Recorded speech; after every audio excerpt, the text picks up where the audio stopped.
An ideal candidate for an insulin pump is a type 1 diabetic, someone who is on multiple daily injections to include a long-acting insulin and a rapid-acting insulin regimen. The insulin pump is going to replace that basal insulin, and it's going to give them an hourly basal rate. The client will only use a rapid-acting insulin in the pump. The reason that they're using the insulin pump is because their bodies don't make insulin. So they're relying on that device to give them the insulin that they need. Because we're moving from multiple daily injections or 2 types of insulin to 1 type of insulin in the pump, the insulin pump is actually giving the insulin more efficiently and more effectively than just giving 1 basal insulin injection and many multiple rapid-acting insulin injections throughout the day. So now you've met with your diabetes educator to start your insulin pump, and now you're ready to change it after the 3rd day of use. When you have a pump, first we're going to wash our hands. We're going to get an alcohol swab that we can use to clean the site that we're going to insert the infusion set in. And so to get all that ready, I'm going to have a vial of insulin, rapid-acting insulin. I'm going to have a new infusion set. I'm going to have a new cartridge. And then I'm going to have usually the syringe that the pump company provides for you to withdraw the insulin and fill the cartridge.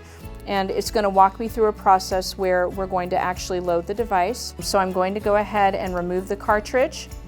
If I was wearing this device, I would go ahead and peel the device off, kind of disconnect. And then there are parts of that that would go in a Sharps container. And then I would remove the infusion set, and that would go in Sharps container.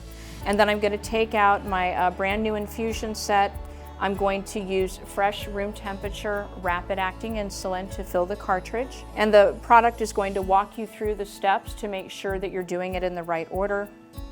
So then you would fill a brand new cartridge with rapid-acting insulin, and then you're going to use whichever infusion set that you were sent by the pump company. So every 3 days you need to change your cartridge and rotate the site that you insert the new infusion set into every 2 to 3 days. This product uses a pod, and it's a tubeless system, so it uses rapid-acting insulin only. You would fill the pod, and it would need to be changed every 2 to 3 days depending on use. The product has many different models that it uses. One is a battery-operated model. This model has a AA battery that it uses, and it does give basal insulin. You can enter carbohydrates and blood sugar and sensor values as well, and it also has a tube that connects to the infusion set. Each of the insulin pumps have an integrated personal sensor that they use, but it's always important to check your blood glucose whenever in doubt of the sensor value. One of the many improvements in insulin pump technology is that most of them are compatible with mobile apps. So this is a great way for you to get your data wirelessly to your medical provider once the mobile apps are set up and linked to your insulin pump. It actually reduces visits to the provider and helps improve effective insulin pump use.